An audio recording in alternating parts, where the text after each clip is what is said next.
Guys, hope you're all doing well. I'm just sitting here on Sunday night. We just had a super huge day of spring cleaning. We're trying to get like every room in our house taken care of so that come April, May, we're spending our time outdoors and not indoors. So we literally cleaned the whole upstairs bathroom, and the only word I have for it is absolutely disgusting.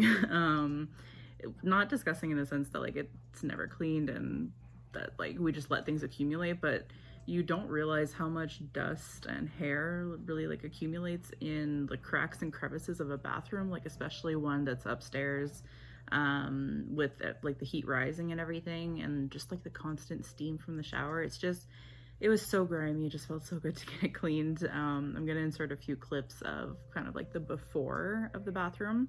So it felt so great to do that, because also like the bottom half of our walls is kind of like a dark gray, like not charcoal, but dark gray.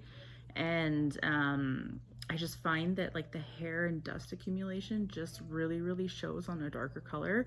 Eventually I would love to actually repaint the bathroom, maybe paint it like a lightish color. I'm not really sure of the theme yet that I would go with. And anyways, we just kind of finished with our downstairs bathroom and whatnot, so I'm not really ready to get into that yet, but eventually I do want to repaint it. We've been here for, it'll be 6 years in July, and I believe that the previous owners painted the bathroom probably 10 years ago. It's still pretty, like it's gorgeous. I love the bathroom, but it really needs a refresh. So yeah, anyways, it felt good to get it cleaned up and really get that taken care of. I have 2 rooms left to do upstairs. We already did our bedroom, but then we have the guest bedroom and my office to take care of. So I'm gonna do that, and then I have the ceiling and walls in the living room and kitchen, but honestly it's not like a ginormous space. Here, I'll show you guys. Kitchen's there, dining room, and I am in the living room. So yeah, it's really not a very big space to get taken care of. So that should be done fairly rapidly. Kind of like having a small house for that reason. It doesn't look small from the outside, but inside the floor plan really isn't that big, but it's perfect just for the 2 of us, and maybe eventually kids and whatnot. Like it'll be fine for the first like few years. And honestly, especially with the cost of like houses now, there's nothing in me that wants to move. And sure, we would get like a good price for our house, but then we have to sell it and try to find something on the market that's decent. But yeah, we're really not there at all.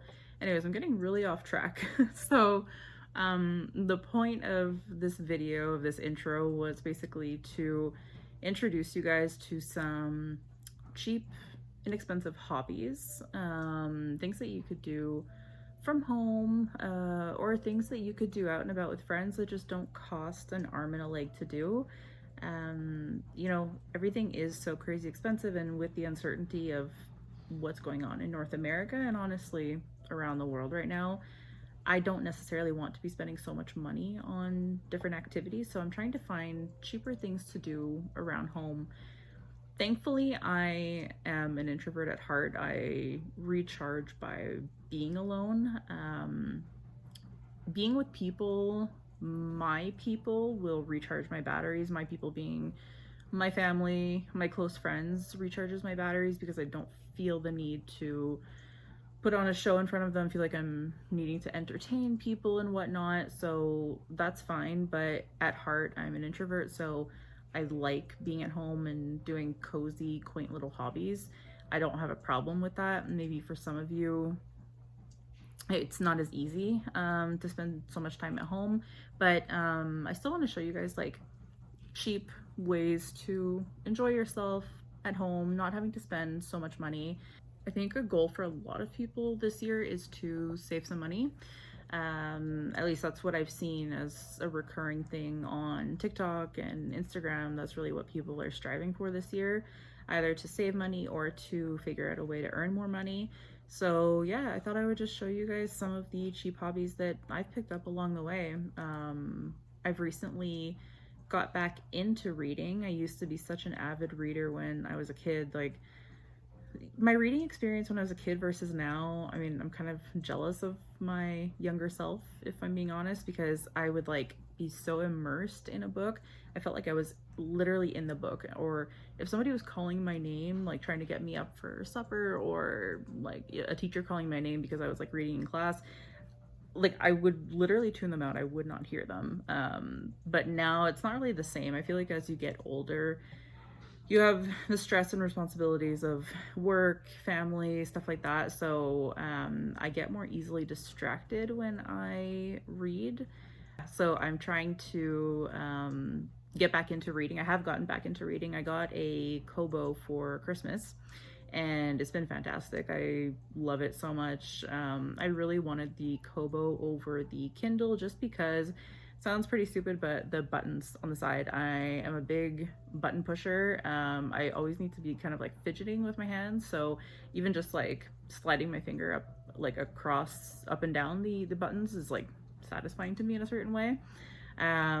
So yeah, I was really wanting that one. And I like the fact that you're able to turn it over, not turn it over, but turn it the other way. So like you can read holding the buttons on the right hand side or on the left hand side. You just flip it over and then the page itself flips over too. So if you want to like readjust yourself in bed, get into a more comfortable position or whatever, like it's easily adjustable. So I've really been loving it.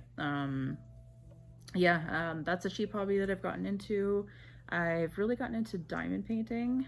Diamond painting is, there's cheap and then there's really cheap. So I don't do the really cheap because the really cheap doesn't produce a beautiful image at the end, something that you'd want to like showcase in your home.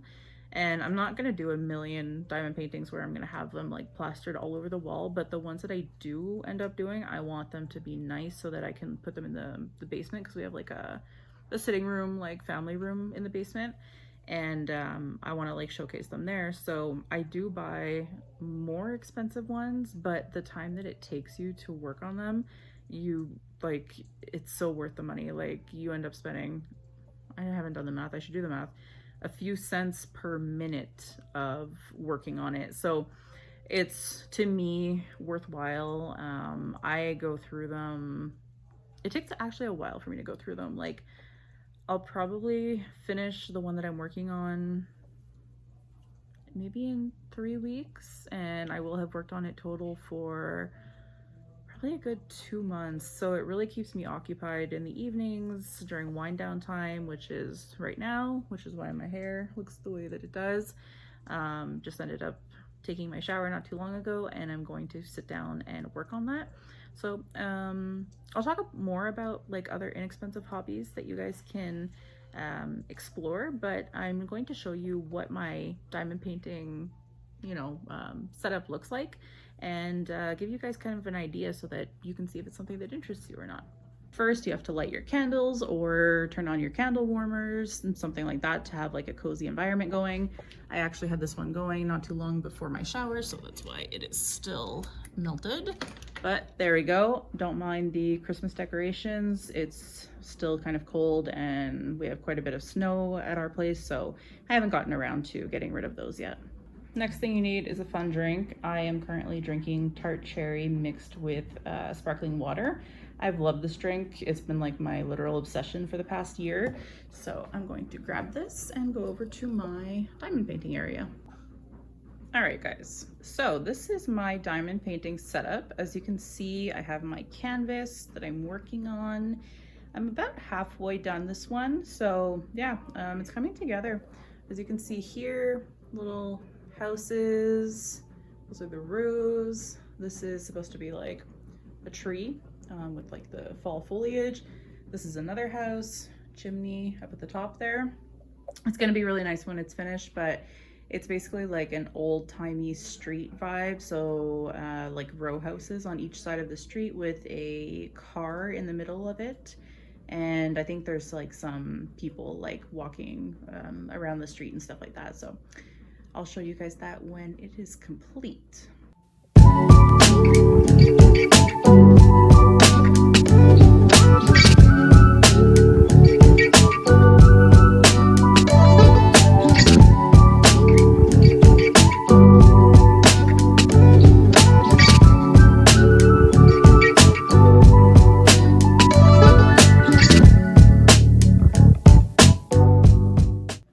What's nice about this craft is you don't need too much to get you started.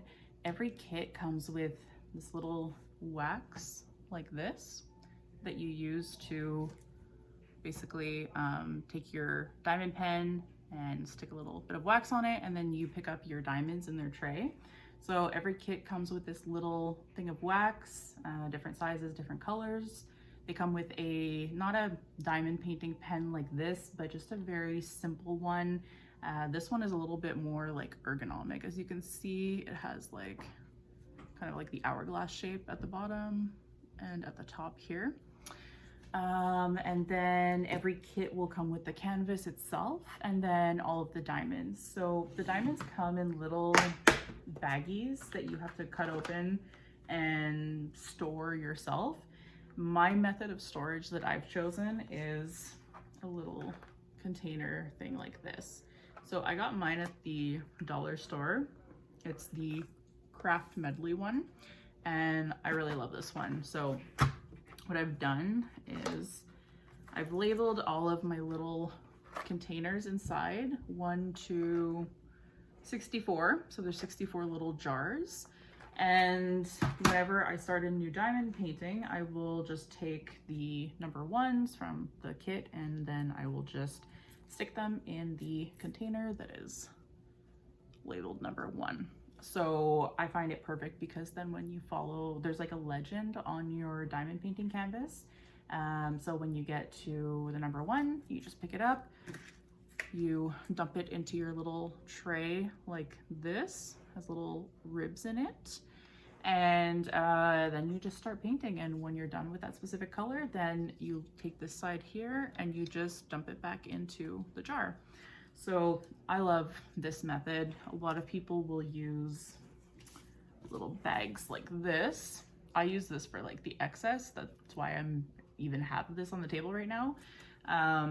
But I don't love it for the everyday use of taking one color out, you know, starting one color, picking another color up or whatever. I find it to be a little bit like cumbersome to be using the baggies because they get in the way. The diamonds don't really always go back in properly. Sometimes they'll fall out.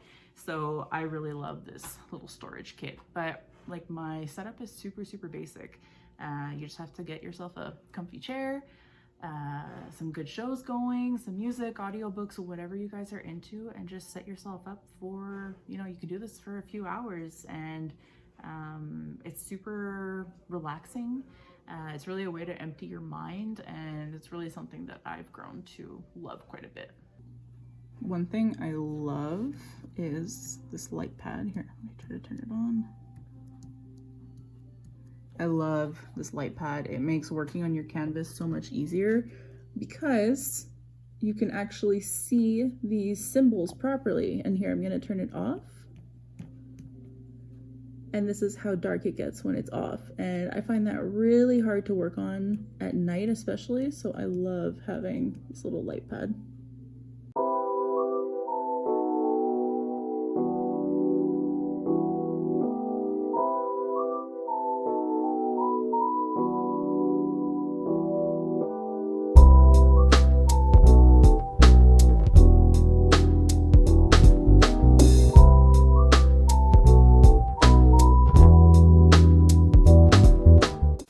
I've been loving using this little jar to give my plants a nice little spray down about once a week. A lot of my plants actually prefer high humidity, so I like to make sure that they're nice and evenly coated.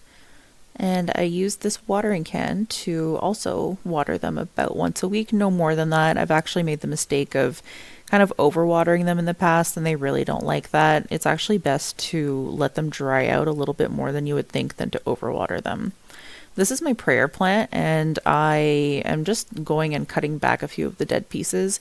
I'm not quite sure what's wrong with this one. I actually repotted it not too long ago, gave it a bunch of fresh fertilizer, and at first it was doing good, and then it just started to kind of die off again. But I think that these plants tend to struggle a little bit during the winter months. And as you can see here, there's some new growth, so I don't know. It's doing good, but bad all at the same time. We'll have to see.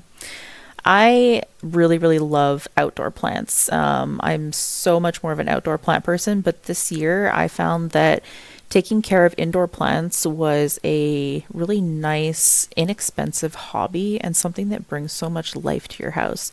So I went and picked some plants up. It really wasn't expensive. That, along with the rack that I keep them on in my kitchen, was maybe like $150 total. And these plants are so great because you can take clippings off of them and then replant them. So it's fantastic. Another really inexpensive thing that you can do is spring clean your house. And trust me, it needs it. It feels so great afterwards to crack open a window and just let the fresh air come in. I love doing this every single spring, and it just feels so nice. Like, look at all that dust. It's just horrible. It accumulates so, so much. The last inexpensive activity that I'm going to share with you guys is renovations.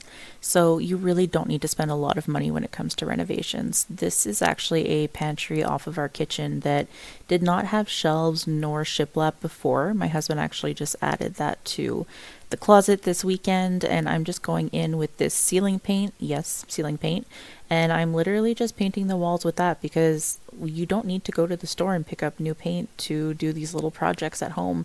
We literally are just using what we have left in our basement, and it's going to do the job.